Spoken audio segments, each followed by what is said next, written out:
આજે વહેલી સવારે આણંદ અને વડોદરા જિલ્લાને જોડતો મુખ્ય બ્રિજ ગંભીરા બ્રિજ, જે વર્ષો જૂનો બ્રિજ છે, જેના પરથી ખૂબ મોટા પ્રમાણમાં વાહનોની અવરજવર થાય છે. લોકો આ બ્રિજનો રોજ હજારોની સંખ્યામાં યુવાનો રોજગાર અર્થે આ ઉપયોગ કરીને સામે કાંઠે જાય છે.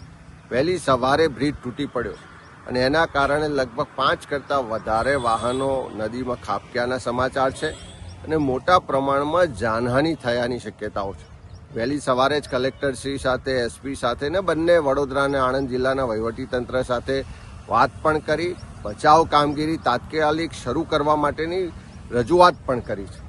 પણ વારે વારે આવા બનાવો બને છે કેમ? પહેલી રજૂઆતો થાય કે આ બ્રિજની મરામત જરૂર છે, બ્રિજનું આયુષ્ય પૂર્ણ થઈ ગયું છે તો નવો બ્રિજ બનાવવાની જરૂર છે.